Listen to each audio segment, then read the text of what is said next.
Three, two. Welcome to Voices of Fire, online blog dedicated to transforming the conscious community through solid methodology. Today I have my guests today with Wudjau and the Sesh Medew crew, and I thank you guys for joining me. Before we get started, we're going to do quick introductions because the names are serious and I want to make sure that we get them correct. So just let's start off introducing each other, and then we'll go into the introductions. And just tell me a little bit about yourself, your specialization, and just something cool about yourself. You can go ahead. Wudjau, please. All right. Hotep, peace. Everyone, my name is Wudjau Medew Edi Ma'at. And about myself, I'm just a cool guy. That's it. No. By profession, I'm a computer programmer, and I actually deal with just a cool guy. Okay. Welcome to Voices of Fire. Is that me? No, that's not you. Go ahead. Sorry about that. Okay.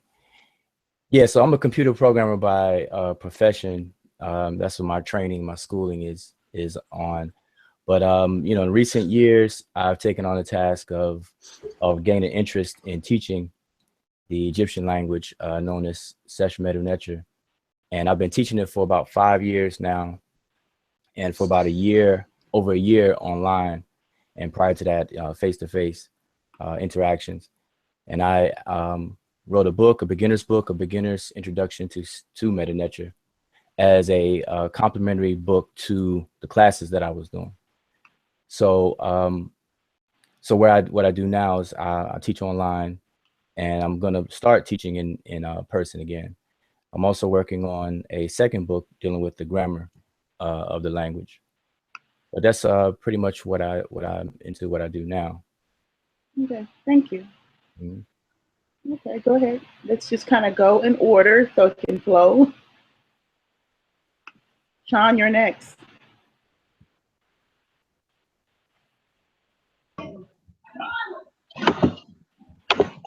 Hotel family.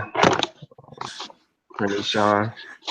I've been part of the Sesh crew for a little while. I'm the newest member. Judy comes before me. And you may know me from Voices of Fire. I write blogs for the great sister Naya. I use some FaceTime. And that's about all I got. All right, thank you so much. You may know me from Voices of Fire. I write. There is no FaceTime. Okay, it looks like we're getting some feedback from people. If you're not speaking, please just turn off, put your mic on mute, please. Okay. Okay. Poofy. ETM Hotel. My name is Kofi Paisai.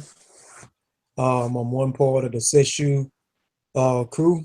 I've been a member of the crew, actually one of the, I guess you can say one of the original or founding members of the Seshew crew. Okay, thank you for that. June, you're next, please. Okay, ETM Hotel. That's welcome and peace, everybody. Thanks for tuning in. This is your brother June, also known as Robert Allen on Facebook. Just excited about being here. Appreciate you having us on your show, doing the interview. Hotel. Thank you. It's a pleasure to have you guys. I'm really excited about the interview today, so thank you so much. My beautiful sister on the left, I won't even be able to pronounce your name. All right, Dua, yes, Reni, Imiket Aku Kenshai. That means my name is Imiket Aku Kenshai, and it's definitely a pleasure and an honor to be, having this interview. You're having this interview with us tonight, and just to quickly say that by profession, I am a sound engineer, and do music as well, and But when it comes to the Medew Netcher, I have been studying that for about 1.5 years. Okay. So, yes, so I think that's about it I can say for now. But Dua for having us. Wow, that's awesome. Thank you. Okay, so Shiat, would you like to introduce yourself, please? My name is Sheikh Diop.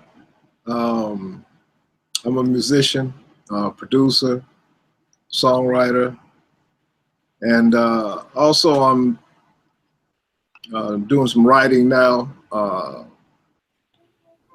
And I intend to do a lot of writing. This is for the first time in my life, so I'm pretty excited and happy about that. So I'm going to be contributing a lot to the Voices of Fire blog, and I'm really excited about that. Okay. Thank you.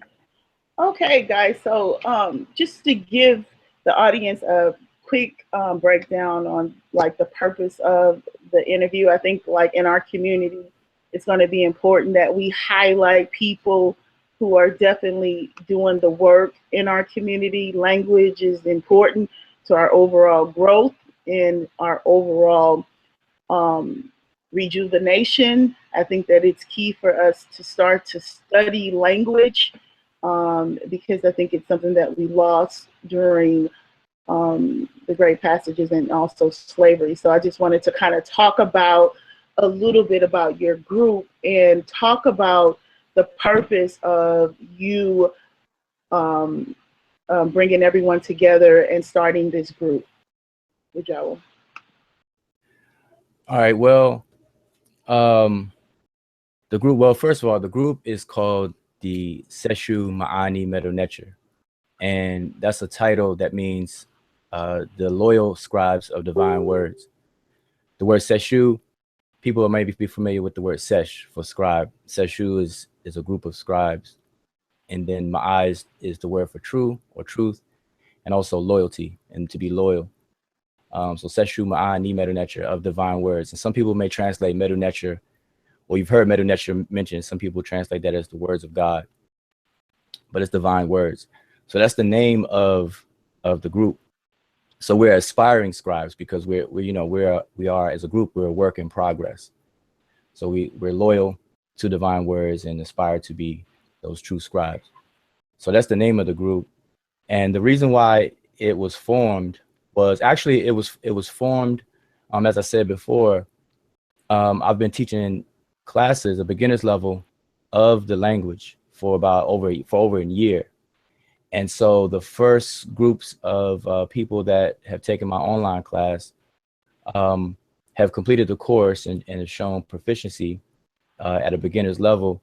But then, instead of having everyone go their merry way and separate, my interest was to keep everybody together because the course that I have is 12 weeks long. So, during 12 weeks, that's 3 months, you get a chance to meet everyone in your class group, and friendships are made, and then you want to keep up with the studies. So I had suggested for everyone at that time to network and keep up with the studies. Let's have hangouts, let's get together on a regular, consistent basis and practice, because practice makes perfect. So that's what led up to us consistently coming together as a group. So it was myself, and it was some of the members from a couple of my first class groups. I think a combination between two of my class groups. And so that's how we started to get together. But then, as time went on, I made a suggestion of kind of formalizing it as a group. So I made a suggestion of us come up with, a mission, some kind of bylaws and some rules and things to how we operate. I saw the opportunity for that. So I made that suggestion among the brothers and sisters. And then, the group was formed. So that's basically how it kind of organically came together. So you guys are a group of individuals who were together learning the language, and you felt that it would be beneficial for you guys to form your own group and begin to learn the language and begin to teach other people the language. Is that correct, Wudjau? Exactly. And by doing it that way, you know, we can kind of streamline it and have a good structure, because what happens in the learning process, you know, if you don't have order and structure, then you kind of, no matter what you learn, you know, how they say it, if you don't use it, you lose it. So that was my, you know, thoughts at the time, and my intention at the time was to kind of give some order to everything. So, and here we are. And that's good. I think that's good, because I believe that team wins, and I think that, you know, that we have to come together as a team and focus on the areas that we are comfortable with, that we're committed to, and that we have some knowledge of. And it sounds like you guys have a beautiful team. I often go to your hangouts on Wednesday and try to listen and try to get a better understanding of the language, so I can prepare myself, because it's not my strong suit. So I just appreciate everything that you do. Now, one of the things that I've noticed is the spelling of your group's name. A lot of times I see that there are some differences in the spelling. Could you explain to me specifically why you decided to spell it Seshew, the way that you decided to spell it? Because everybody doesn't spell it like that. So I'm wondering, what's the significance of that? Okay, well, that's a good question, because I see it a lot as well.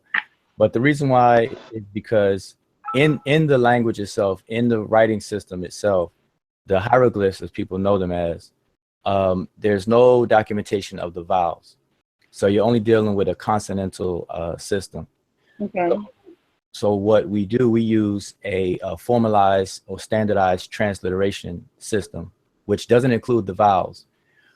So when people try to spell it out in the way it's pronounced, or the way that it's tentatively pronounced, what a lot of people do is stick an E in between the consonants. Okay. So instead of saying, you know, lowercase s, capital K, capital S for the word sesh, people will spell it out S-E-S-H. And then the plural of it would be the W, and people put an E in between, so Seshew. And then Medew, Netcher, same thing. That's why you see a lot of the E's between the different consonants.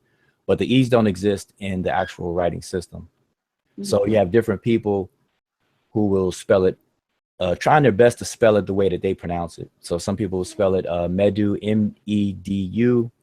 Some people spell like how we do, M-E-D-E-U, and so on and so forth. So, but now I do want to say this, that the transliteration system is scientific. Okay. So, for example, if I take any kind of inscription and I want to transliterate it, and then the next person transliterates it, and so on and so forth, we should all come away with the exact same transliteration written down, documented. So that's a scientific way of notating the hieroglyphs. But the spelling that you're asking about is kind of prerogatives based on how people see the way that they want to pronounce it and spell it.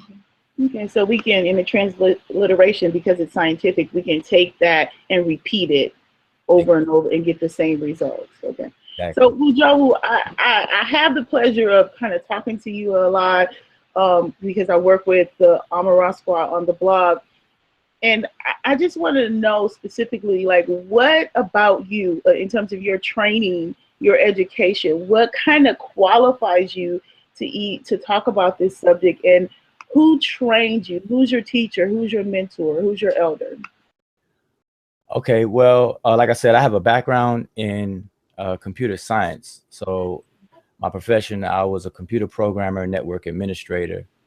And so at a very early age, I would say, like junior high school, I started learning computer languages.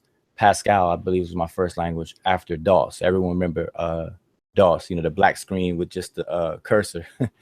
So I went from DOS to Pascal, and then learned C, C++, Visual C, DBase, and things like that.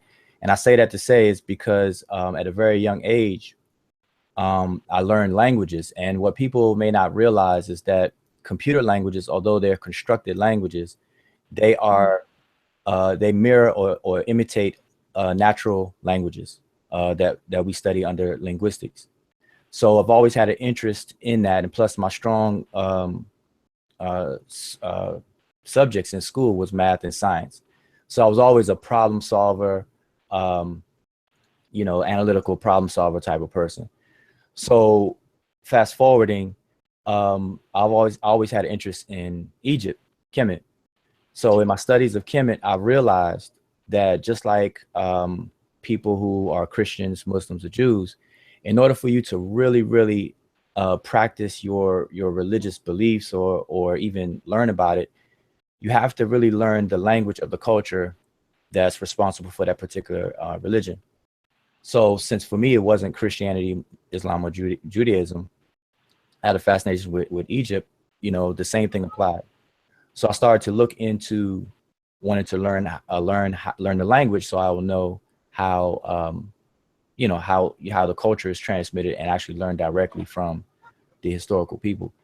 So I started to study the language on my own for a good while, which led me up to taking a class with Dr. Rikedi Amin. So I had some of my own training, of my own studies, I should say, for quite a while. And then I decided to take a course with Dr. Rikedi Amin, who is a veteran scholar of the language. She's she actually teaches Medew Netcher. She teaches, I believe, Chinese, and she's been doing this for over 30 years. So I took her class and I saw the level of structure and professionalism, and I've learned a lot from her. So my formal training in the language would be through Dr. Rikedi Amin. But then afterwards, I continued my pursuits with the language from there. And then, as I said, I became a teacher myself.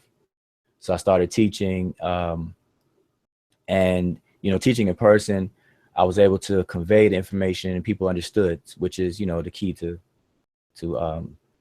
teaching it, you know. So when I found out that, you know, I can teach it, I had a little knack for that, then I started to develop a curriculum, and then led up to what I said earlier, me writing the book and continuing with that.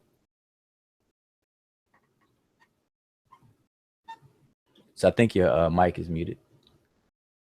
Yeah, so I have a background in education, and I actually went to school to be a teacher. And I would say that, like, in my training and all the people that I've come across with in terms of the ability to teach and articulate, I think that you do an excellent job. So the fact that you are somewhat of a didact and you learned the language and you made that level of commitment, I just have to commend you on that. And I think, like, it's awesome. And I've seen your daughter, so I know that you're a teacher. So I just want to commend you on your hard work and dedication. I really do appreciate it. We need more people like you. Now, so you have an excellent group of people. I mean, sometimes when I'm listening to you guys, I'm at all like the articulation, the knowledge.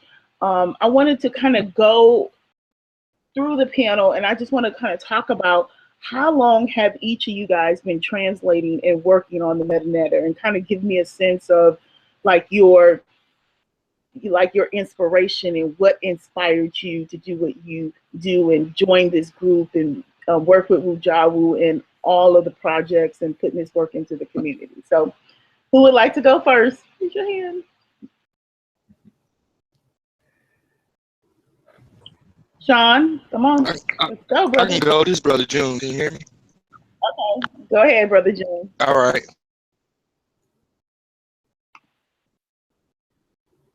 I think we lost him. All right, so let's just kind of, you know, who would like to go next? I mean, Brother June may be having some technical difficulties. We have, okay. I guess I'll go ahead. So you asked how long, what inspired us to take the language? Yes, sir. Like, how long have you been translating the MetaNetter, and what inspired you to do this work? Well, I've been doing it for, I guess, a year and a half now, transliterating and translating the language. Took Wudjau class back in 2005.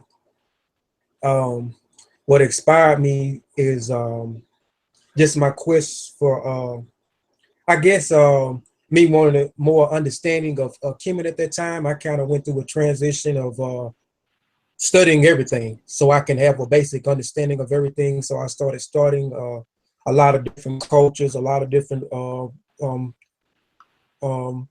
religions, and then I stumbled upon Kemet, and Kemet is what directed me toward Kemet. Just my own personal reason is Kemet is the longest empire that ever ruled up until 2000, up until 2016, and a lot of the knowledge and information that has been utilized for other empires and even empire of the United States.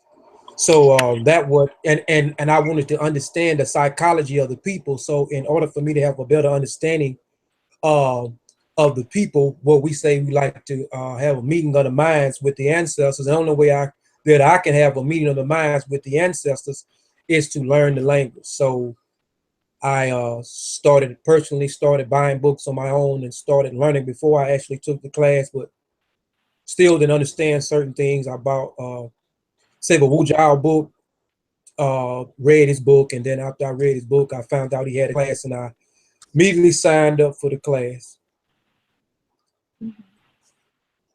Okay, thank you.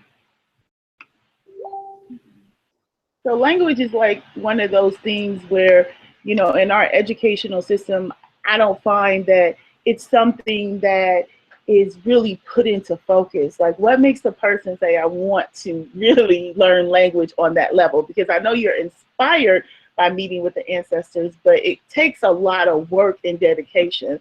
Like, where did that come from? Well, that's directed to me. For me, I always say, language is one of those things that that is something that's done unconsciously. Like, the analogy that's given is like with fish. Fish, for the most part, fish are unaware of water. And the reason why is because fish exist in water for their entire existence. So it becomes something that is very, that's neglected or taken for granted. So with us, with language, we're born into a world of communication where we're communicating from even before birth, our mother's voices around us while we're in the womb, et cetera, et cetera. And then we're born into a world that's fully literate, that's, writing exists. But if you want to get an idea, just imagine yourself being born into a world pre-writing, because writing is very, very young in comparison to, Homo sapiens walking the earth. But I say this to say is that language is taken for granted. So it does take a kind of special interest to want to learn more about something that you always do every day, all day. And it's because of that people do take it for granted. And there's a lot of confusion about it because people don't see language as a hard science to study like you do with astrophysics or biogenetics or chemistry. But language, the study of language, as we know, is linguistics. And there's a lot of sub branches of linguistics, too many to name. But it's a serious endeavor. And it does take a special interest in order to learn it, because there's a lot to learn about languages. But you wouldn't think so, because we engage in it all day, every day, from body gestures to verbal speech to writing to all the kinds of forms of communication that's considered language. So there's even different types of language, so, but for me, like I said, I'm a problem solver, puzzle solver, math, science. That was my things in school and everything. So looking at language and dealing with computer programming, you kind of see the principles involved with language. So it's almost like you got to step outside of it to examine it. And so for me, it was just a long-term curiosity that fell right into play. Yeah, and that's with language in general. But like I said, with Kemet now, that's the story.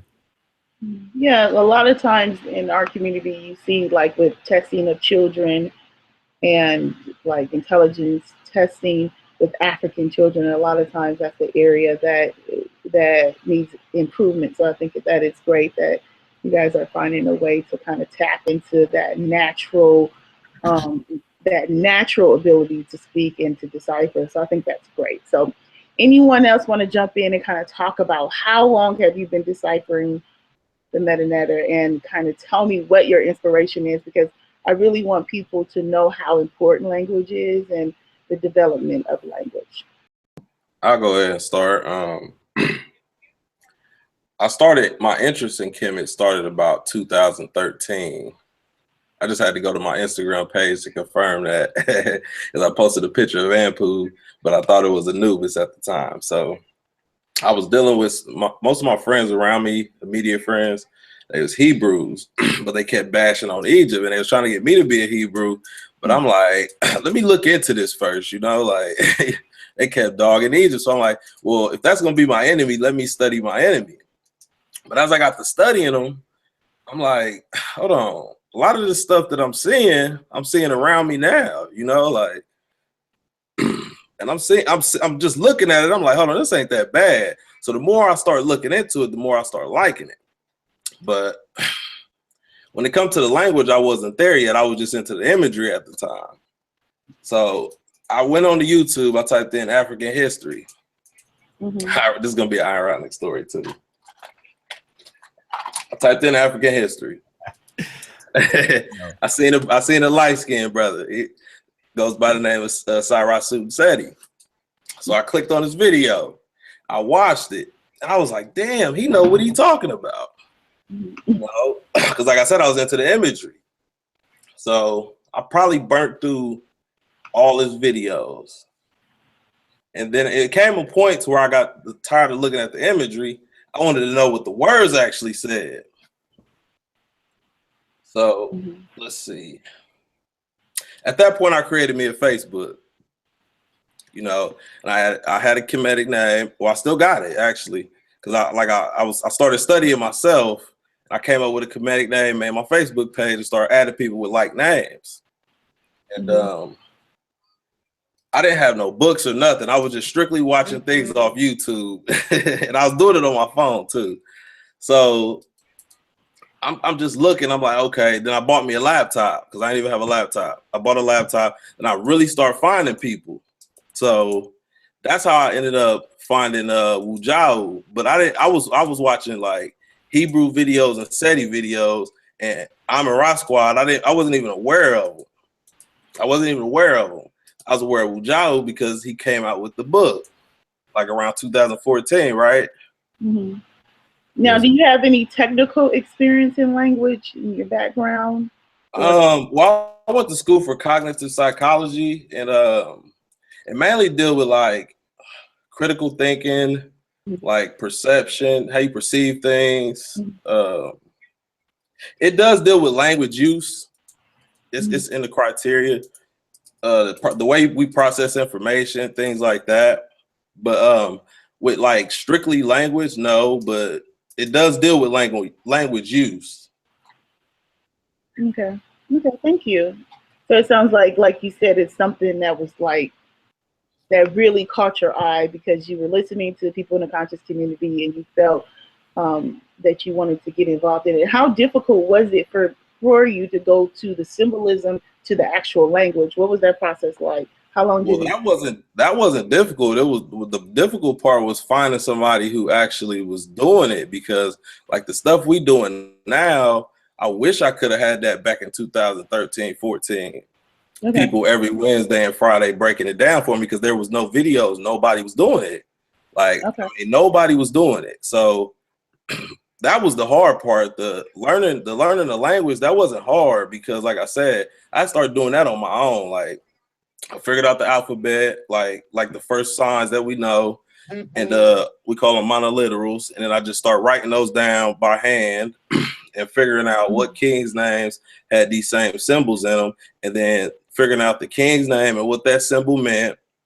Because I started out reading cartouches. Actually, I started out the hard way, because you got I didn't even know what honorific transposition was. I was just doing it because I was just seeing a similarity in the way the words were put together in each cartouche. So that's how I actually started, was reading cartouches. Okay, thank you. I appreciate you. All right. Okay, thank you for that. Anybody else want to jump in and kind of talk about their inspiration and kind of how long you've been deciphering the MetaNetter and working on this group? Yes, I'll go. Yes, I have been transliterating and translating for just like the other brothers, about 1.5 years. That's when I finished my in my classes with Wudjau, and then I joined the group. But my interest in particular with the language was just the regular way, I think, because everybody around me was interested in Kemet. Everybody was talking about Kemet and all of that. And I had a friend who was actually who was telling me all these different words, you know, and showing me these glyphs of the different words that, you know, you could use, like how to say hello, Hotep, and, you know, Ankh Ujasaneb and whatnot. And I did ask her, you know, where did you get this stuff from? And, you know, she directed me to a website, and that was actually was an online dictionary. And you could type in phrases, and then, you know, you would get all the glyphs and all of that. So I did kind of play with that a little bit, but I thought, like, because I was like, I want to learn more, you know, like, you know, it's cool, you know, just using a translator and whatnot, but I'd like to read all this stuff and be able to, you know, like really know what the language is all about, since, you know, I was definitely interested in Kemet and the history. So I did go, you know, I did try to look around to see, you know, if there was any courses that was being offered and all of that, but I didn't find any until I actually came across the website, Netcher.com. And I did enroll. I saw there was a membership, and I did go through the website. There was a lot of good information, and I decided to go ahead and, you know, get the book and, you know, start the classes. And I remember the first time that we were actually in class, and Wudjau was telling us that by the time you finish this course, you'll be able to translate and transliterate any inscription.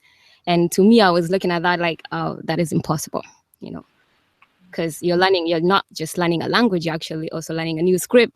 You know, it's a new writing system as well. So it's impossible. And we have to do that in 12 weeks. And so I actually just went through the classes, and by the 12th week, you know, that was that. I was able to actually, you know, I understood the method, you know, that the method was intact, you know, of how to go about translating and transliterating.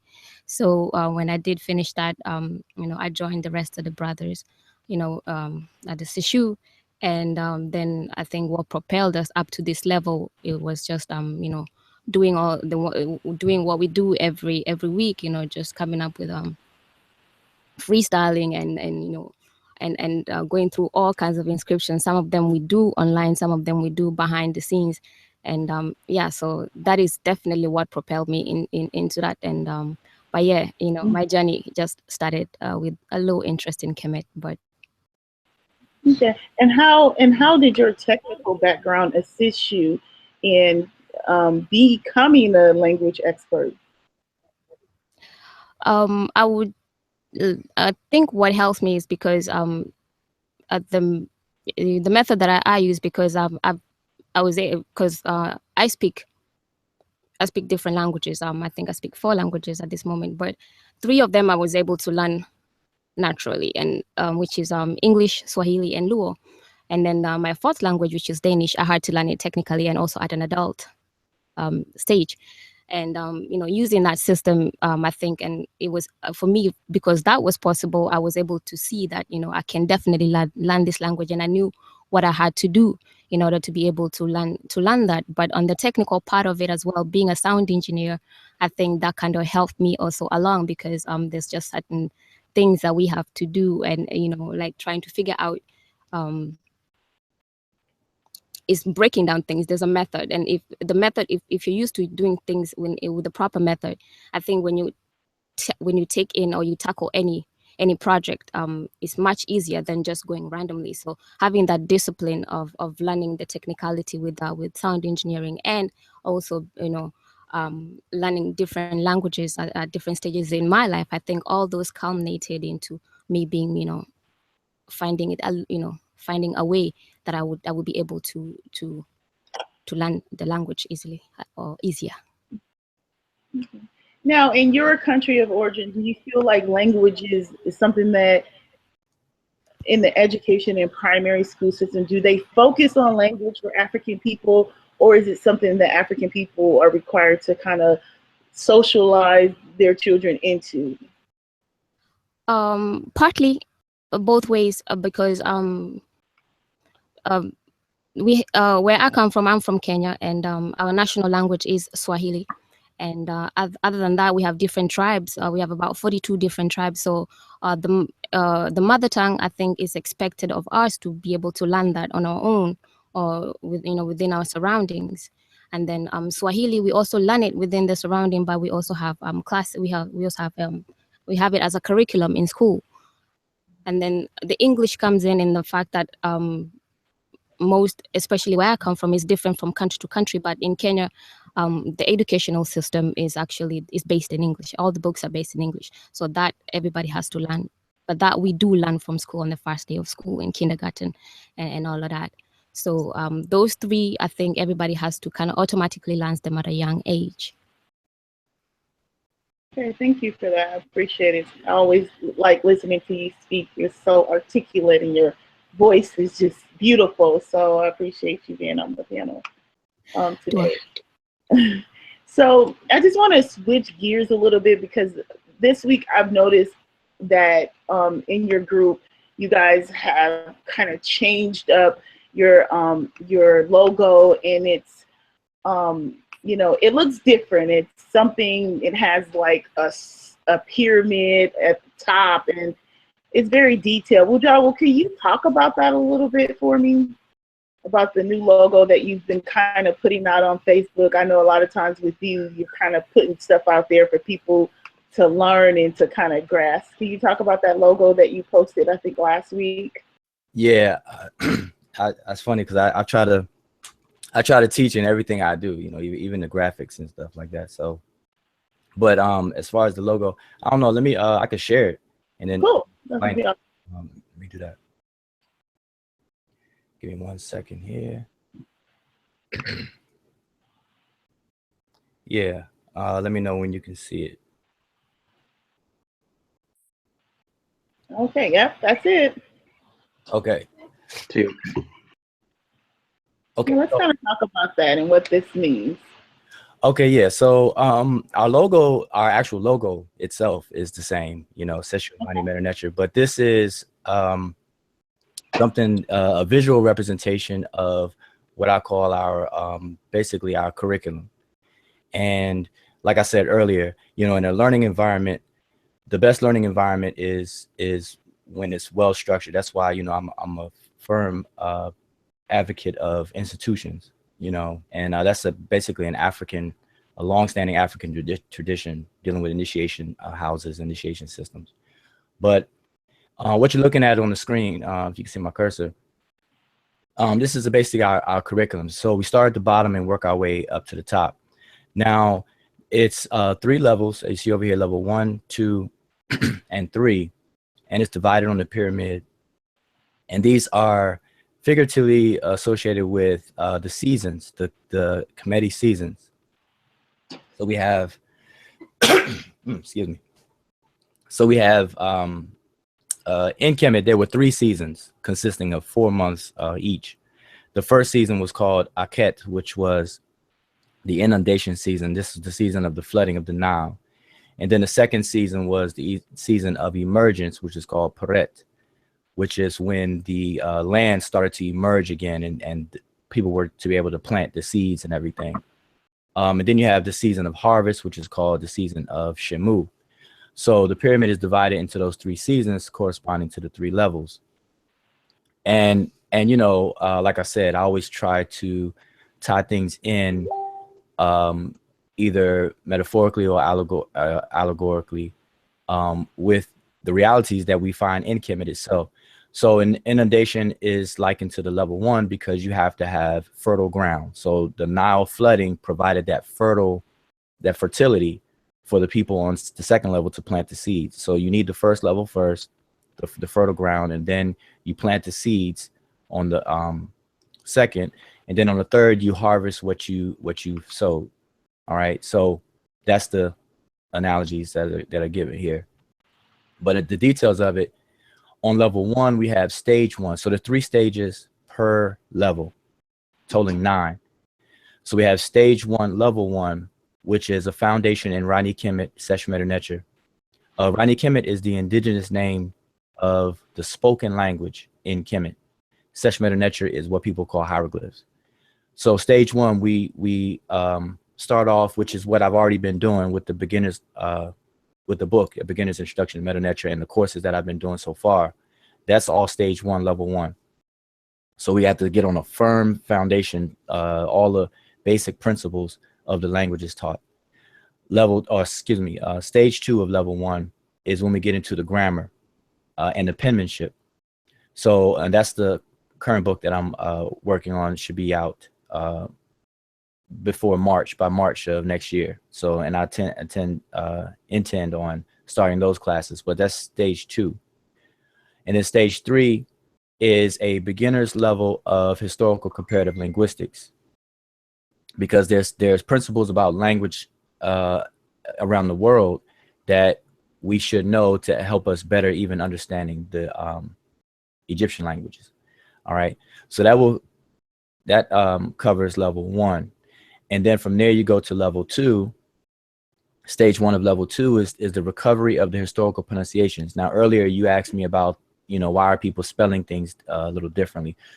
But not only that, but you do find people that will pronounce things a little bit differently. Like, for example, some people will say Uncle Jasaneb, or some people say Hotep, some people say Hatep, some people say Hutep, Hetepu, different pronunciations, because the pronunciations are all just conventional today, just tentative.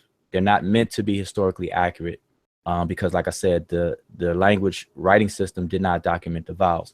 So this stage is to assist in recovering those accurate historical pronunciations. And you're going to need knowledge of historical comparative linguistics, which you would have learned on level 1. So that's stage 1 of level 2. Stage 2 is to develop the development of speech communities, because once we have a more solid foundation of how the words were historically pronounced, now we can start to develop speech communities and speaking the language among like-minded people. Okay, and and it would grow organically. So that's stage 2, developing that. Stage 3 is the recovering of the realities behind figurative speech. Now, this is what causes a lot of problems today when people will talk about Kemet and try to interpret the culture or what they're seeing on the walls and temples, because a lot of people may not be aware that even once you learn the language and learn how to read it and learn the grammar, then there's an aspect of Africans throughout history developing figurative speech. Because you have to remember that in Africa, prior to writing, people had to memorize everything. So they had to develop technologies to memorize all of the vocabulary in their language, all of the different stories in history, and all the scientific data and observations throughout the existence of humanity in Africa had to be stored and transmitted to the upcoming generations. So figurative speech was a technology that was developed to where you can use symbolisms, allegories, metaphors, et cetera, et cetera. So in order for us to get to the reality behind those metaphors, that's what stage 3 will involve. And you have to have this prior knowledge to help and assist with that. So that's stage 3. That'll complete level 2. Level 3 is stage 1 is application. And stage 2 is utilization. Stage 3 is execution. So basically these 3 stages, level 3, by the time we're up here, we're actually implementing the things that we've learned from the culture, because, we all know and praise Kemet for its genius, for its contributions to the world, but we're not actually utilizing it today. So going through all of these previous levels will qualify us for level 3 to actually apply whatever's applicable for today in 2016 or whenever. So not everything that's in the past is applicable, but a lot of the principles, a lot of the genius methods and things like that are definitely applicable today. So that's what level 3 would be for. And then at level 3, people from the outside or people onlookers would be able to look at you, your behavior, your actions, how you carry yourself, how you view the world, your entire paradigm, and they'll be able to identify you as something. No matter what you want to call yourself, they'll be able to see something in you. So that's basically a gist breakdown of this curriculum, and all of this is being developed among the Seshew group, among us here. So we look forward to solidifying this and providing it for anyone who's interested. Thank you for that. We just have a little feedback. If you're not talking, please put your screen on mute. So earlier we talked about methodology. Earlier we talked about methodology. Did you develop the Wudjau based on research, or where did you get this idea to develop this curriculum? Oh, the curriculum itself is I didn't get it from anywhere. It's basic. It's actually a basic cookie cutter structure for any learning environment. Okay. As far as the structure of it, if you do any studies on pedagogy and andragogy, which is the study of how to educate children and adults, there's a basic cookie cutter structure to that, but the details of it comes from my experiences in teaching. I've been a under the table teacher for a very long time, whether it's dealing with computers, dealing with music engineering, or even now with the language. So in my experiences, I just see the importance of having a structure and how to structure it. And also I teach by analogies. Like I even talk using analogies and everything, to the point where people used to call me the Mr. Analogy. So but I didn't get that from anywhere specifically. It just comes from my experiences. And then, like I said, I try to make everything have a rhyme or reason. Everything I do, from my graphic works to graphic design, t-shirt design.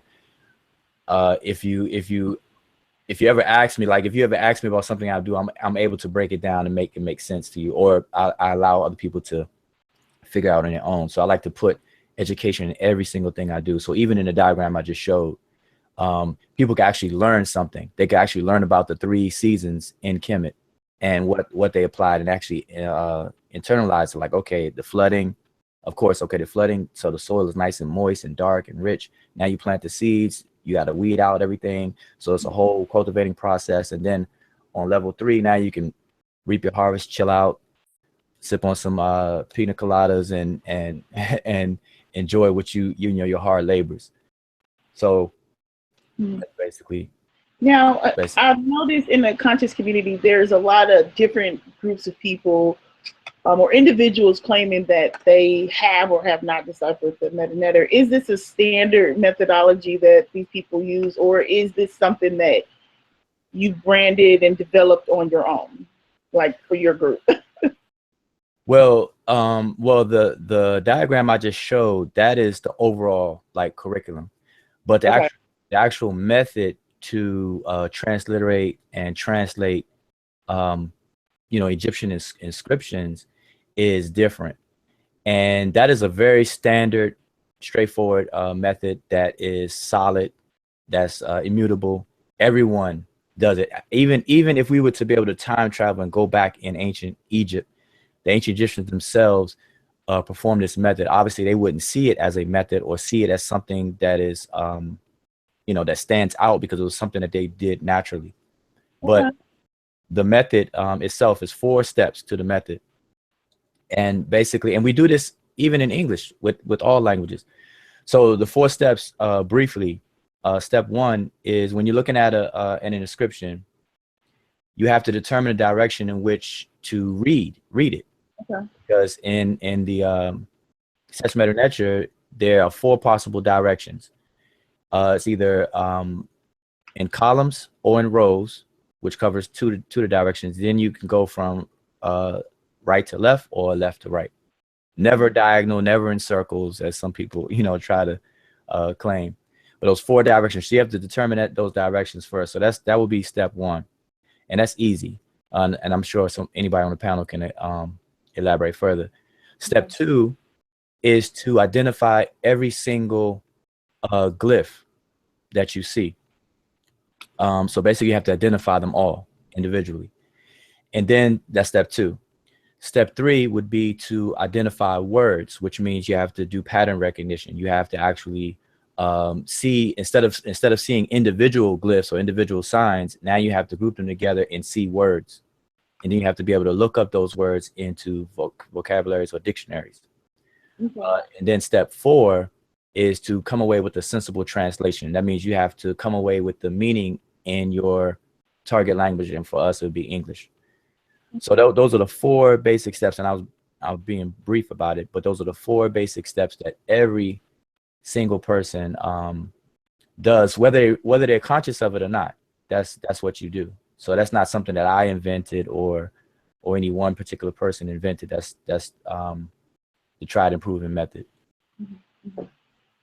So like any mathematical equation, if you miss a step, then it's likelihood your answer may be incorrect or invalid. Is that correct?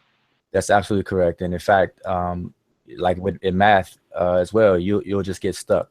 If you skip a step, you'll find yourself hitting a brick wall. So the same thing here.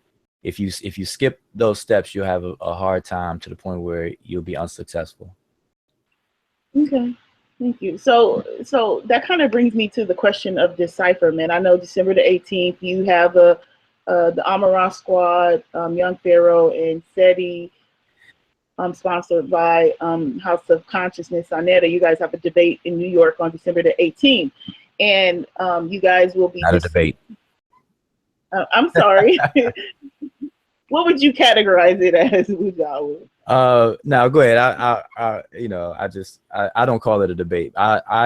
It's a opportunity to educate people who are interested in learning about the language. I don't call it a debate because I don't see the brothers Sarasun Seti or Young Pharaoh as being qualified to actually speak on it to the level of having a debate.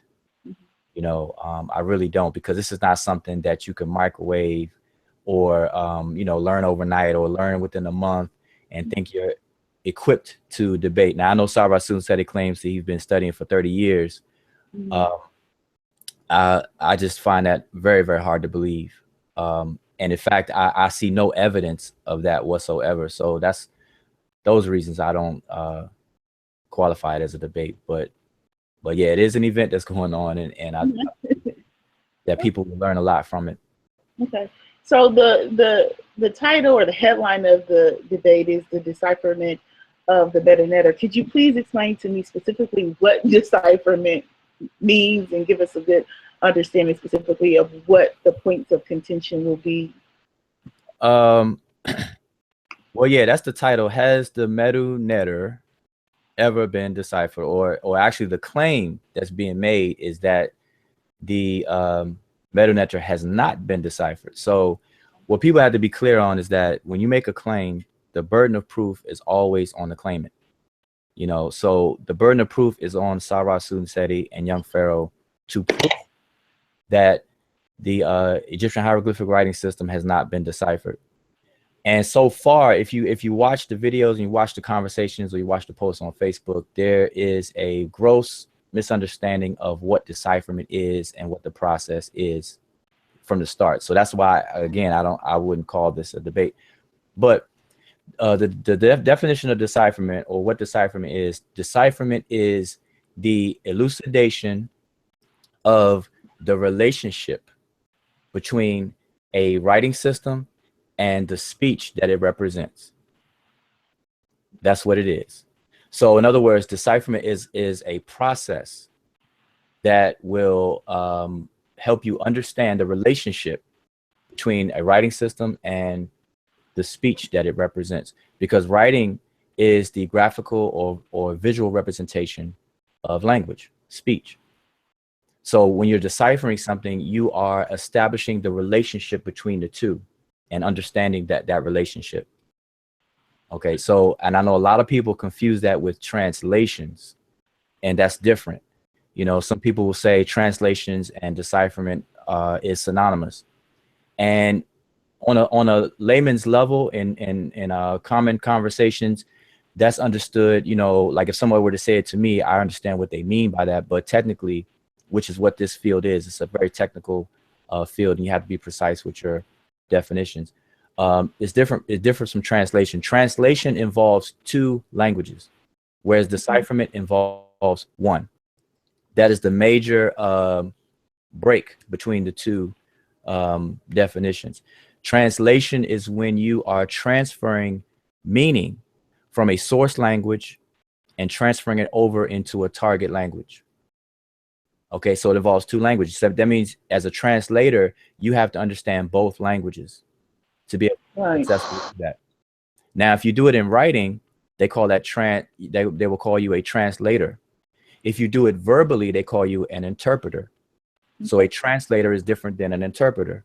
An interpreter's job is very, very difficult because you have to interpret in real time on the fly, whereas a translator can take their time.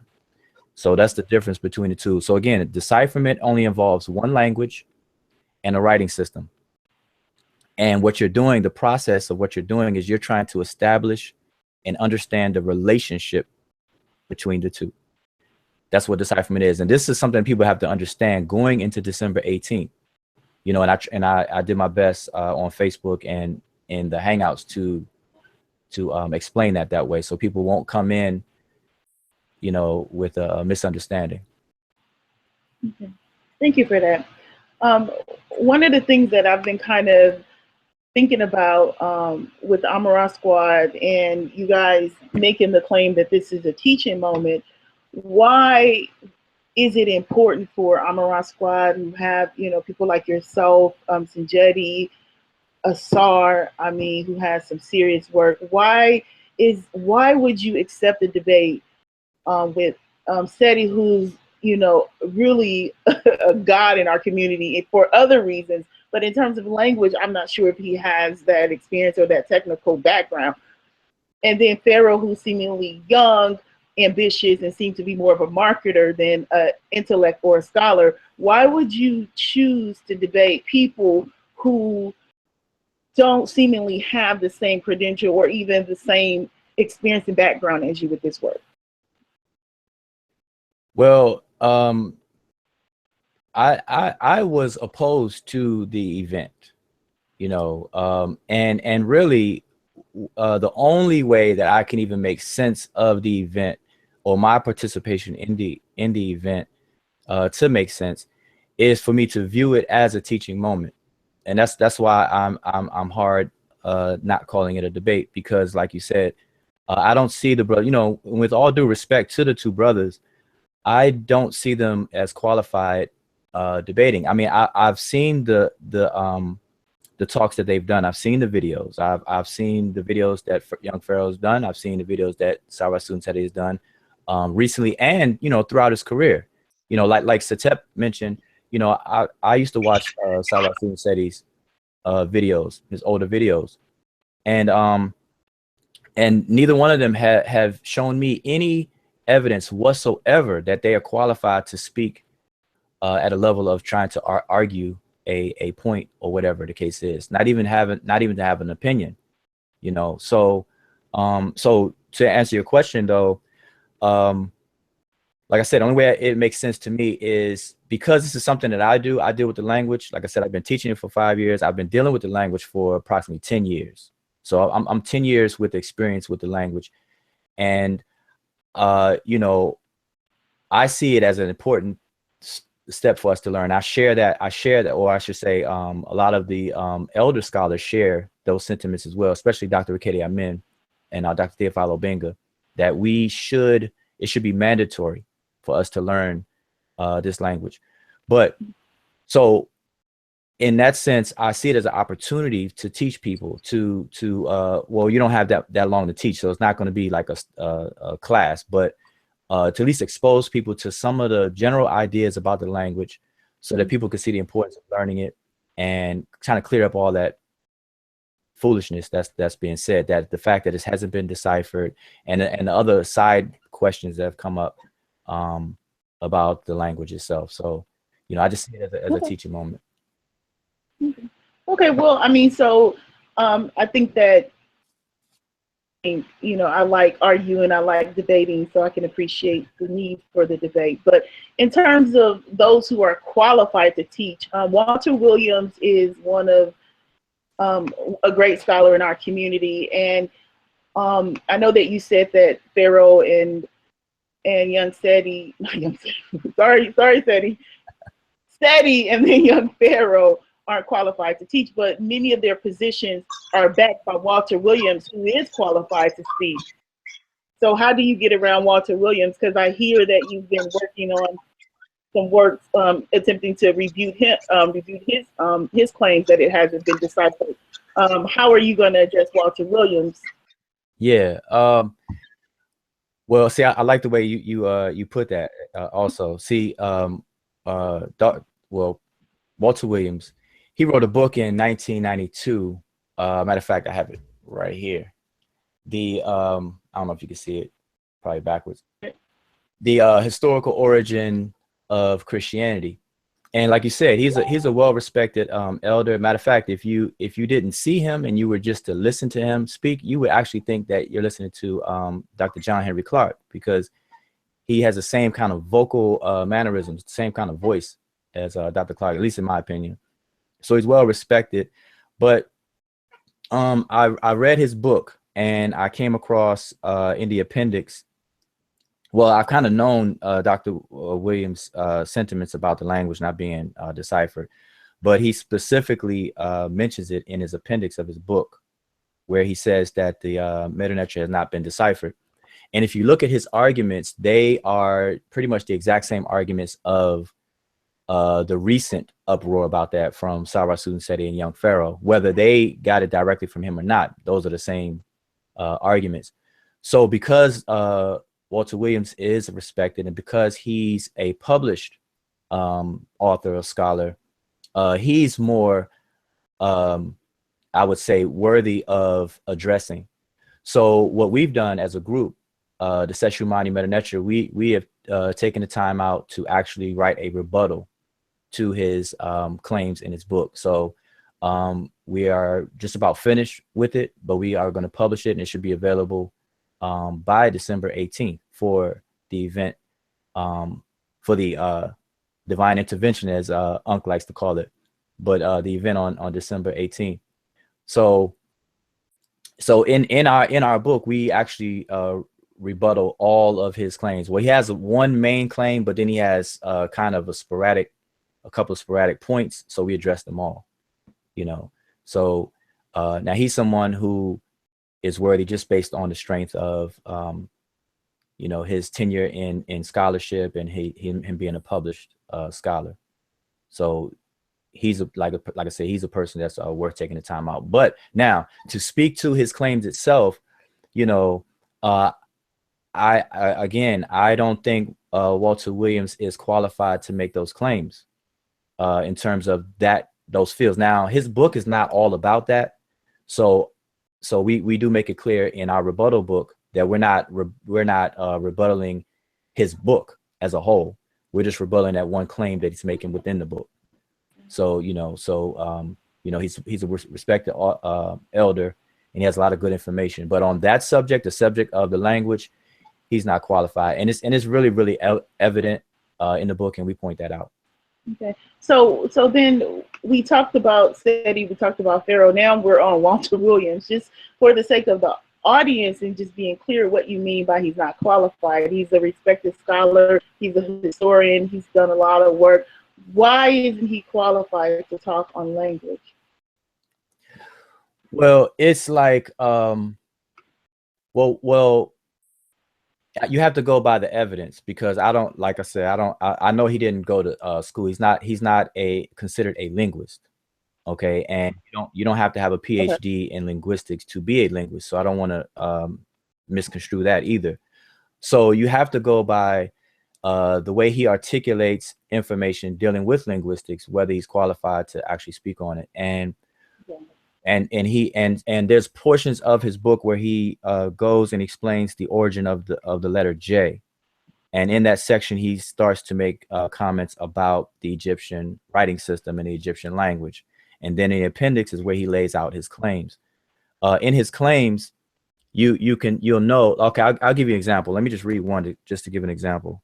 I think this will be good for the audience. Let's just say, okay, like for example, he says no one can put a phonetic alphabetical value to symbols. Now, there is no linguist, no published linguist, no professional linguist with a PhD or a linguist who has, you know, study and do linguistic work and thereby becoming a linguist that way will agree with that. Because in fact, the actual language that he used to write his book, these characters that we call in, you know, the English script are symbols, and they have a phonetic value. So it's just a basic understanding of writing systems, the different kinds of writing systems, how writing systems work, and what their functions are.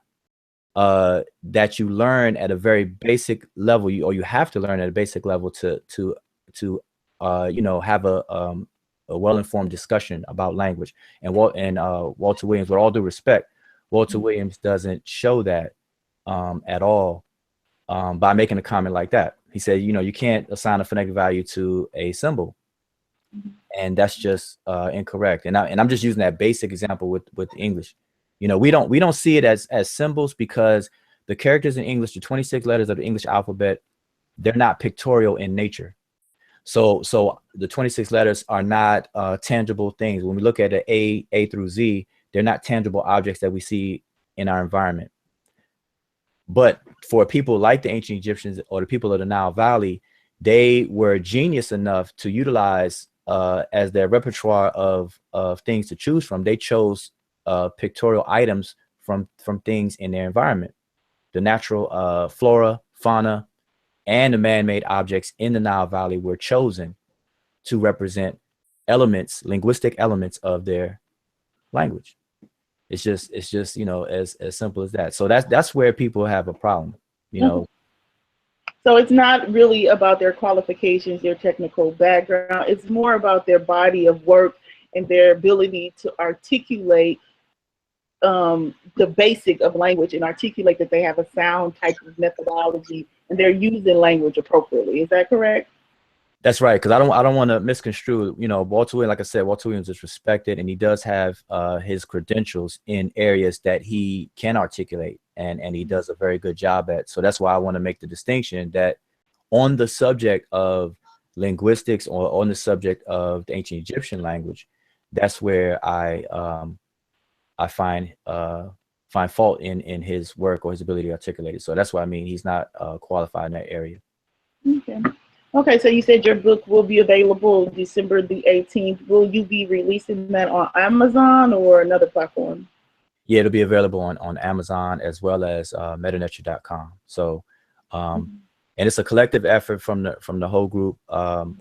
You know, we at first it started off as us preparing to do a presentation. We were actually just going to do a presentation to address the you know, the claims. But because of the upcoming event and because of the backlash of the upcoming event where a lot of people are talking about this topic now, so it's just a better opportunity for us to lay it out in print. Plus, that's the more respectful thing to do. And plus, see, Walter Williams wrote that book in 1992. So the claims have been lingering all along. And I know Dr. Bekele Amin has addressed those claims. Elder Ashra Kwesi has addressed the claims, but they've only done it in interviews or in passing. So us doing it in print and more officially and everything is we feel it's a more respectful thing to do to him, Walter Williams, and for the readers, so that they can actually scrutinize and critique what we say. Okay.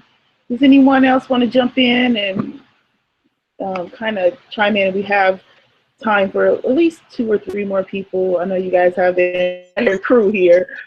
So anyone else want to jump in and kind of summarize or talk about language and the issue of this debate? And Walter Williams, go ahead. I can speak to a little bit of that have been made from the perspective of how to address the elder about the claims, just to gain a perspective and, you know, see where he was going with it, because he hadn't really said much. Doing so, that in a peaceful, respectful manner, offer turned an opportunity to educate that have questioned him, Brother Ankh and Netaneb, on 2 other platforms, the 2 opportunities on them.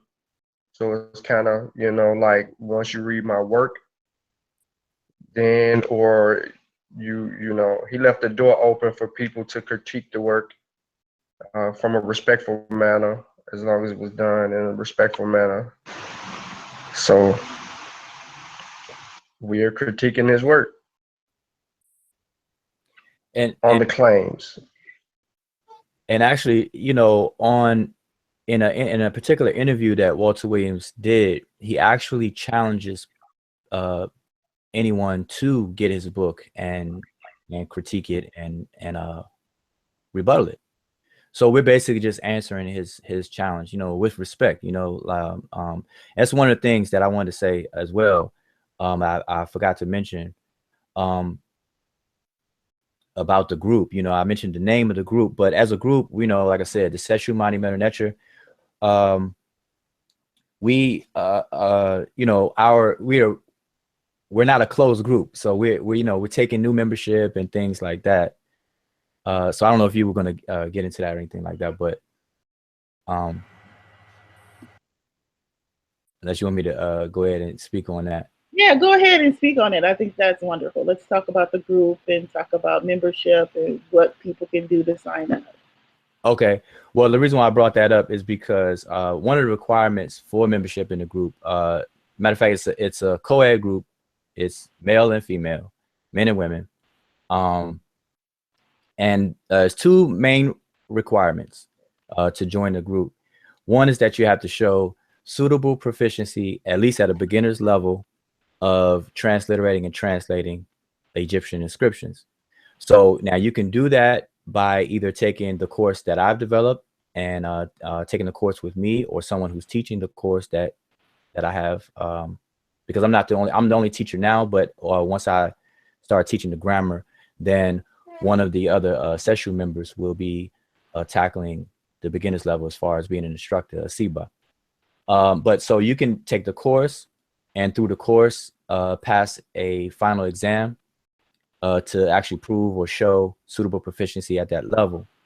So that's one way. Or if you learn elsewhere, you learn on your own, or let's say you just buy the book and you study on your own, then you're still allowed to take an exam to show and prove your suitable proficiency in the beginner's level. So in other words, you don't have to take the course with me or even buy my book to join, but you do have to show proficiency at a beginner's level. So that's one requirement. And 2, we require everyone to have good character and understand the importance of cultivating good character. Now, we're not walking around saying that we're perfect or walking around with our nose in the air and bougie, because we're all a work in progress, but there has to be a level of understanding of the importance of cultivating good character, because that's essential to every single African initiation system or tradition.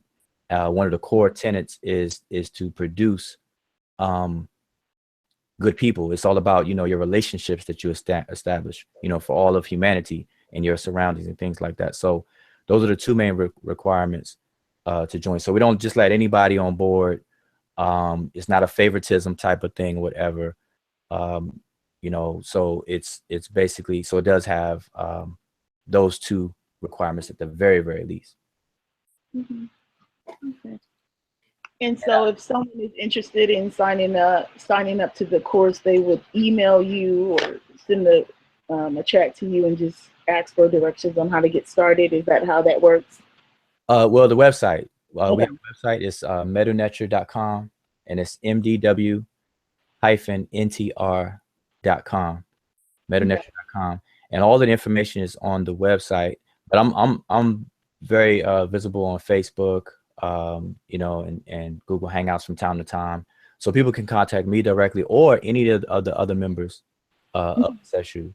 And so far, that's how it's been going. Like I said, the beginner's course is 12 weeks long, and I run different groups simultaneously. So I basically wait until 3 or more people are interested, and then I'll start a new group based on their availability.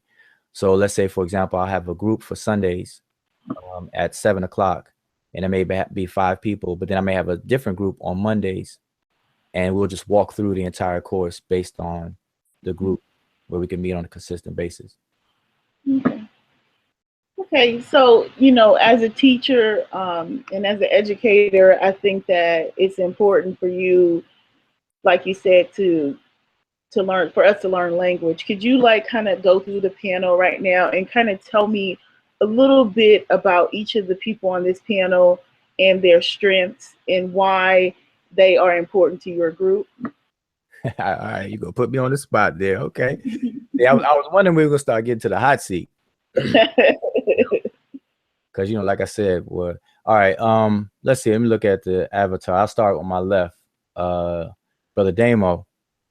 Damo. Now, everyone has been. Now, let me just say this: the 2 latest members are Brother Sean and Brother Jehuti Ma'at. And they basically kind of just completed the course. So, you know, I refer to them as, you know, they're still green, but they're doing an excellent job. Excellent job. And the brothers are sharp. But I'm starting on my left. The Brother Damo. What I would say about Damo, well, everyone, pretty much everyone, I can't really isolate.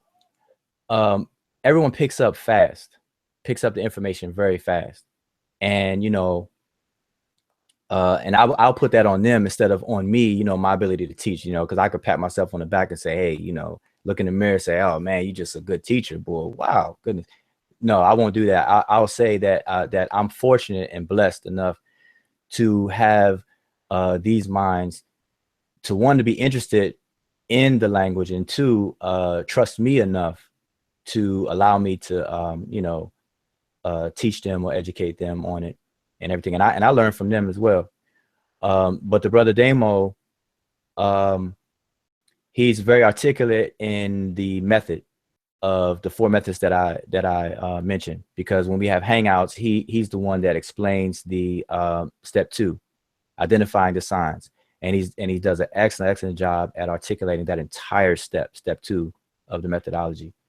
So people will probably know him from that. And like I said, next up is Jehuti Ma'at, and likewise, he's a fast learner. He's new to the group along with Brother Sean. But I've seen him grow, and see that I have the fortunate position to see everyone grow from them knowing nothing or a little to where we are now. So, you know, I can see the growth, and I can see how fast that everyone has that growth. So Brother Jehuti has learned a lot in a very short amount of time.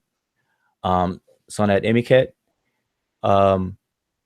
she's actually, you know, she has an advantage because she's a native African. She speaks 4 languages. She speaks Deluo, Kiswahili, English, and Danish.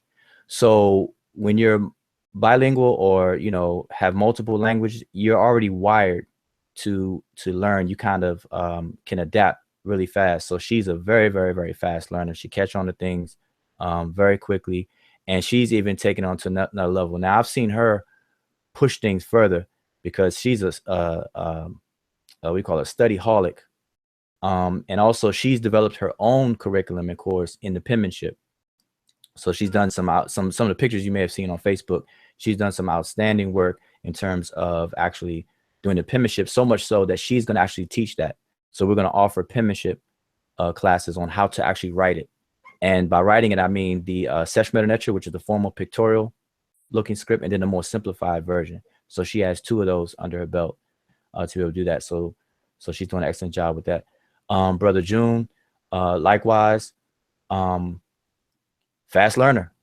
You know, the brother June is good at freestyling, being able to look at a inscription and get started, you know, starting to break things down. And he's memorized the not only the monoliterals, but also the actual Gardner codes, the numbers, which a lot of people don't do. So he's taking it extra steps to memorize those. Brother Kofi, who's next, again, fast learner. And I know Brother Kofi to be scientific minded in terms of physics, you know, and so a lot of times, so where what I see Kofi do with the inscriptions and the text and the information is that he sees the science in it, and he's able to articulate and see the scientific applications of the different quote unquote religious texts and things like that, which is very, very good. I had a long ago, I had a conversation with Brother Kofi about Ra and the anatomy of being and the different components of the spirit. And he was able to just chime in and pick up on everything. And we were able to volley back and forth and learn from each other. Brother CTEP, same thing. CTEP, excellent freestyler. He has a bold spirit. Like, he's like, look, come at me. What? You know, that's how I see CTEP. And CTEP and I used to hang out in the Google Hangouts when people were arguing over Egyptian culture, not necessarily language per se, but Egyptian culture, whether Egyptians were homosexuals, whether, you know, all the stuff about the Egyptian culture. I know CTEP can definitely hold his own in there. Brother Sean, he's new to the group, so I look forward to learning more about him and then his skills. But he's a fast learner, and he's very, very what do you call it? Consistent. You know, Sean will just keep at it. You know, he's a pusher. So, and then you, Naya, you're not in the group yet, but I'm looking forward to you taking the course and learn, because I know based on, you know, what you do and your writing skills and things like that, I know this will be something that you're interested in. I know you'll learn. Yeah, my language skill is novice. I need to take it to the next level. So you guys definitely encourage me to get my articulation and get my language skills together. I'm really interested in that grammar course though, because I really want to take that and learn all the details of it. But all right. Well, two more members that are not on the panel though that I do have to mention is Brother Christopher Knowles. Christopher Knowles is an excellent student. When I was about to say, I don't mean student of mine, but student of Kemet. So he takes what he learns, he's able to memorize and internalize things, and he's very fast in terms of maneuvering the language in terms of transliterations and things like that. And we actually use a software called Sesh when we transcribe the glyphs to be able to use in our publications or on Facebook and things like that. So he's excellent at the software, and he has a large collection of books that I'm pretty much jealous of. Yeah, he was saying that. Someone was saying hard copies of or printed copies of a lot of books. And then we have who else we missing? Brother Antoine. And Brother Antoine, he's actually an educator by profession. Okay. So and he's actually been over to Kemet recently, or Egypt recently, and so he's able to bring back a lot of good pictures. But his skills, his professional skills in teaching and children and being identified with children helps him, and I see that in his line of questioning when it comes to Kemet, and you know, and it's good. So we have a good balance of people as far as memberships, and we're looking for you know, like I said, more members to come in. Can't forget about the Sinware Atiba. Oh, exactly, yes. Elder Atiba, Now Atiba is how I see Atiba is one of those silent people. Atiba is a true elder. He's like sitting behind you, like he's sitting behind you in like the advisory capacity. Like he doesn't say much, but he'll nod. Like, you know, if you say something, you kind of got to look at Elder Atiba and be like, oh, is it okay to say this? And he's like, go for it. You know, that's how I see him. Now, I don't want to put all these years on him like he's senior citizen or anything like that. But he's our resident elder, and he's well grounded, very professional, and he keeps everybody grounded. And he's a fast learner like everyone else, and we just rock and roll, you know. Okay, so one of the things, I thank you for that very detailed summation of your members. Like I said, I played basketball in college, so I'm all about teamwork and cultivating the team and making sure that everybody on the team is, you know, well represented. So I really like your leadership skills. And I just want to add that Sean is Voices of Fire. So yeah, take care of him. yeah. Sean definitely had, that's what I said. Sean is I don't know what you call it. You know, Sean is like that Sean will push you, and that's good. We need that. That's what I said. We got a good combination. We're looking forward to more personalities to get involved. Okay.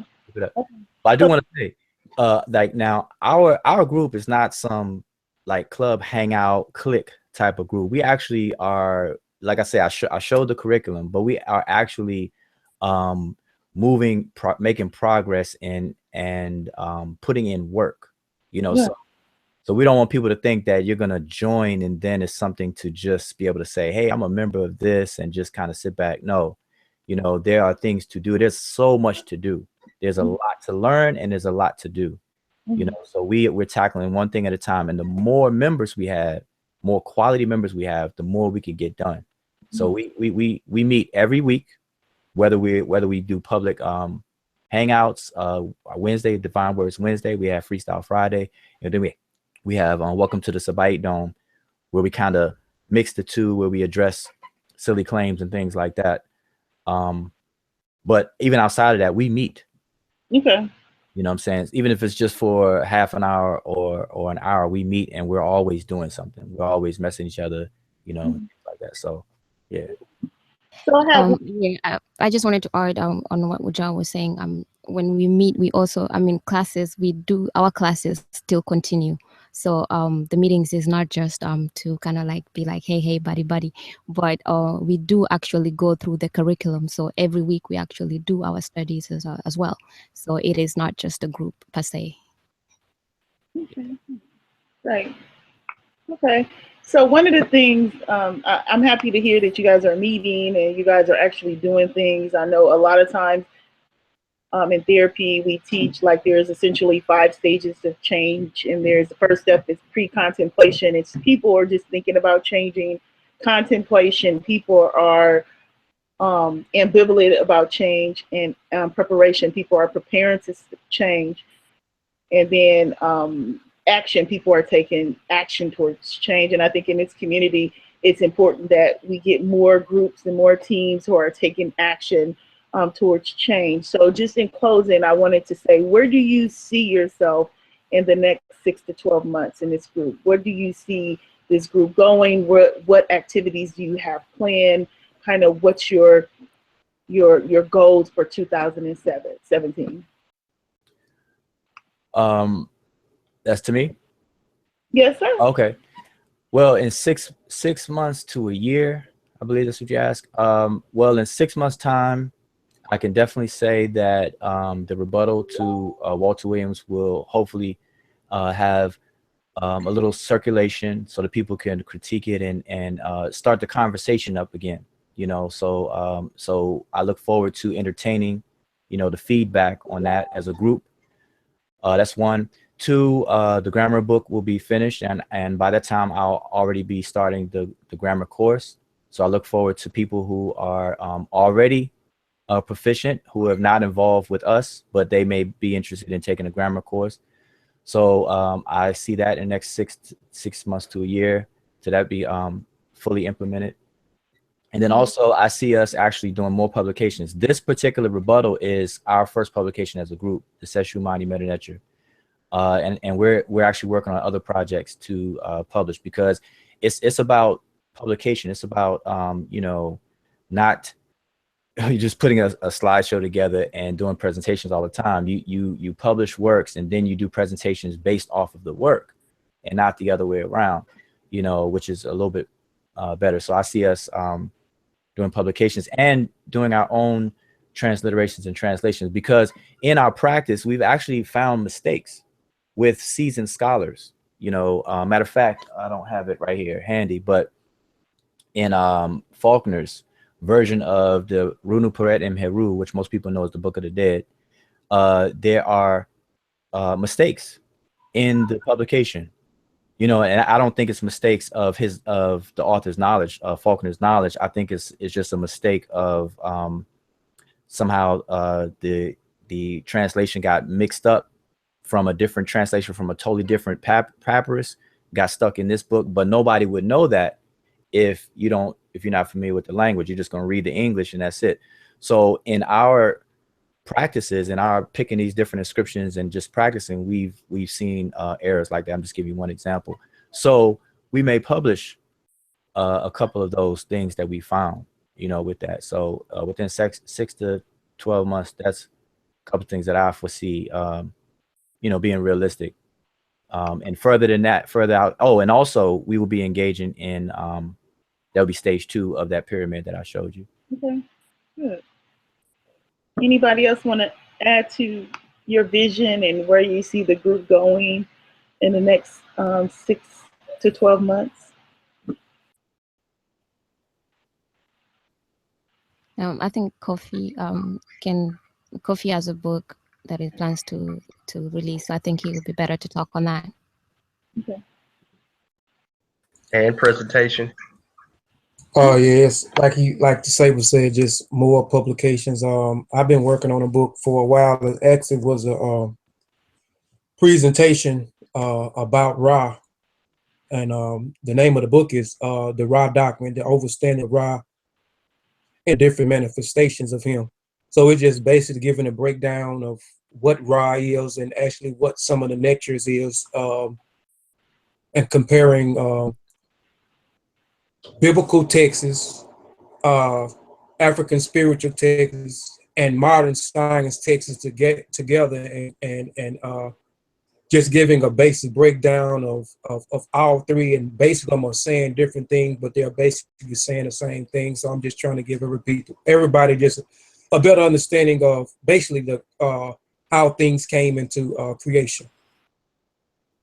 Yeah, I look forward to that. So what I'm trying to figure out, basically I'm about through with it. I'm just trying to figure out how to explain it where it won't go over too many people's head. Like Saber Wudjau, I said, we done had a few conversations about this, and the way the book is laid out, it will kind of go over some people's head if I go to breaking down exactly what energy is, and what matter is, and what quarks and leptons, and you know how the 118 elements on the periodic table, confusion of energy. And so I'm just trying to figure a different, trying to come at it in a different way, how to simplify it where it won't go over people's head when they read the text. Okay. Okay. Well, whenever you're ready, I mean, if you would like to, you know, get us to like do an interview or do something where we can, you know, do a blog on it, just let me know and I'll be happy to assist you with kind of rolling out the marketing on that. You can email me, okay? Was someone else wanting to say anything? Yes, I just wanted to quickly add that one of the things that I kind of foresee is definitely having more ladies in the group. Just give it a little balance here and there. So that is something that I'm definitely looking forward to. Yeah. So how many ladies do you guys have now? Just 2? We have 1. Oh, just 1 lady. Okay. Mm-hmm. Ladies, you hear that? Monica's out there. I know Monica, she's really interested in language, so she has to finish that course likely. Yeah, that's a good thing. We you know, like I said, we're co-ed. We're not, we're not male, only a group of men and things like that. So we definitely look forward to more sisters. Okay. Yep. Okay. Well, for my broadcast, I like to keep them short and sweet. We've been going almost 2 hours, but we went over a lot. We talked about the group and how the group got started. We talked about the purpose of the group and, the teamwork and some of the things that you guys are working on, specifically the rebuttal to Walter Williams. And then with Wudjau, you have the debate coming up with Amaran Squad. The last and final question I wanted to kind of hit home is, why language? Why is language important? I know that we talked about it briefly and we got an understanding of it, but I just really want you in the next couple of minutes talk about language and why it's important to our community. You mean language period or the language period? This language period. Language period. Well, like I said before, language is something that, well, first of all, humanity, we communicate. Okay, so communication is paramount to our existence, our survival, the ability to communicate. And because we're not telepathic, we have to develop methods of communication. All right. Unlike some of the new agers, thinking that we can astral project our thoughts and instantly materialize it into someone else. That's just, it doesn't happen that way. So throughout humanity's lifetime, Homo sapiens and things, we develop different technology or different means of communication. Language is one, as far as speech, because like I said, you have different kinds of communication. But language is important, but it's often neglected because we do it so naturally. We from the womb, we're listening. We may not remember any of it, but we were listening. We were born into a world of speaking and things like that. But it's important because communication involves, because no one lives on an island by themselves. And so our survival, our interaction, personally, on a personal level, just as a species, it relies on our ability to communicate and to communicate with no or very little ambiguity as possible. So learning language, being able to articulate yourself and express yourself is very, very important to establish relationships. And that's what it's about. It's about, humanity is establishing relationships with your immediate surroundings, and then your surroundings establish relationship with larger cells or bodies of people, speech communities and things like that. And I always say that 90% of the world's problems are pretty much due to a lack of communication, or a breakdown, I should say, in communication, from domestic disputes with husband and wife, boyfriend and girlfriend, to whole countries going to war, but obviously on that scale you got other interests involved. But a lot of times it boils down to a lack of communication or miscommunication. So language is very, very important. And so whatever language that you do choose to communicate in, for us is English as our mother tongue. Learn it very well. I hear a lot of people say English is the bastard language, or English is European language. Why we speak in it, we got to shed ourselves of English and whatnot. That's fine and dandy, but a lot of people use that as an excuse to butcher the language. And so it's not about what language you learn, it's about whether or not you have the ability to articulate yourself as best as possible. So in that regard, it's important to learn whatever language you're speaking, learn it properly and learn how to articulate yourself. So that's really where the importance is.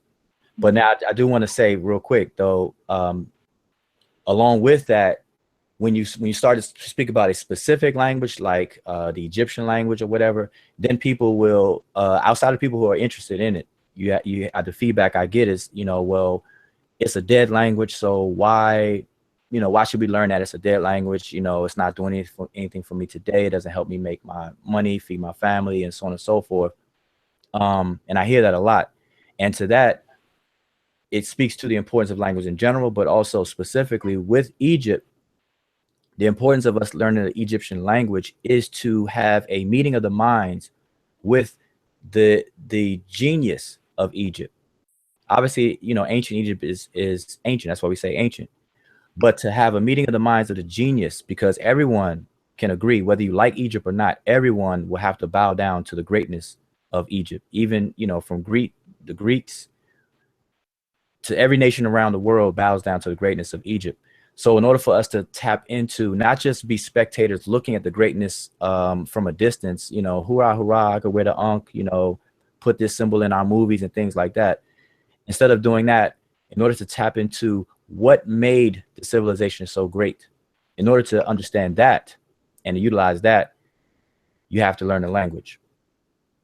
That's the only way that we'll be able to do that. So directly learning the language may not put money in your pocket, food on your table, but indirectly learning the language will allow you to have an insight on the genius, the psychology of the people, to see how they were able to come up and do the things that they were able to do. And we can then apply whatever we can for today to solve our problems today.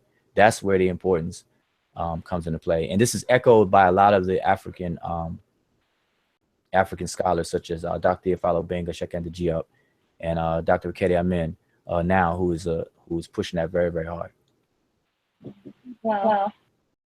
Well, thank you for that articulate summation of the importance of language as it relates to psychology. I do work in psychology, and I know that it's important to kind of tap into the best of our culture and be able to take from that culture the things that can help us kind of move us to the next level. So I do appreciate that. Also, I appreciate the survival aspect. A lot of times I find that people who have the most problems are people who can't articulate and communicate to other people in an effective manner. And I think that part of the solution is that we have to take more time to socialize our children, teach our children, encourage language, encourage communication, grammar, writing. That's one of the reasons why I work with my blog, Voices of Fire. Our primary purpose is to transform the conscious community through writing, blogging, publications, because I think that is important. I'm just a novice in the area, but what I have is impeccable detail and I can get things done. So I just so happen to have a somewhat successful blog right now. But I just wanted to kind of close this out and just say, let each of you guys just say your closing remarks. And I just want to say peace to you, and I appreciate you. Please, the audience, please support this group and everything that they are doing, because this is like the model that we want to use, this teamwork where we come together on an issue, we explore, we research, we articulate, we write, and we demonstrate sound methodology in everything we do.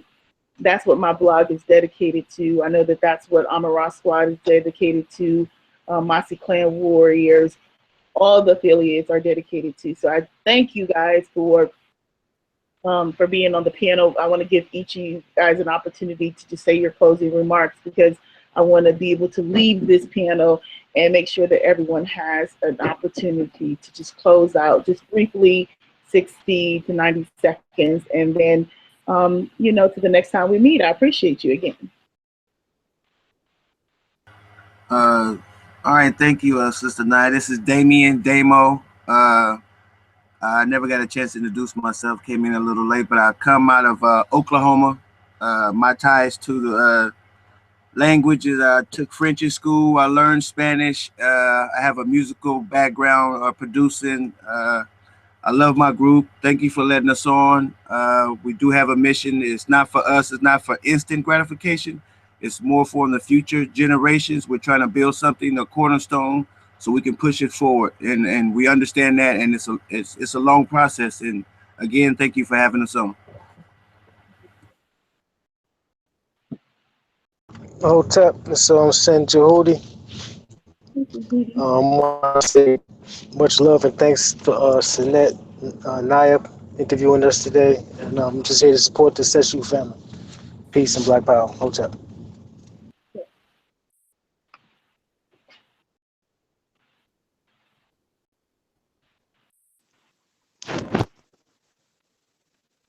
Hotep, it's your brother June. Thanks for having us on once again. For all the listeners, want to find out more about the group, check us out on Facebook, Seshew, Ma'a, Medew, Netcher. We also have the YouTube page with all of our shows on it. So just check us out. Thanks for having us on, Hotep. Okay. Who wants to go next? I'll go. All right, I'll go next. Oh, you can go ahead. No. You go. All right, okay. So I'll just close out by saying dua to Senet Naya for having us. I would just like to say that definitely support the group for those who are watching. Seshew Netcher. We really appreciate everything that we've learned and everything that we are still learning as we are also still students.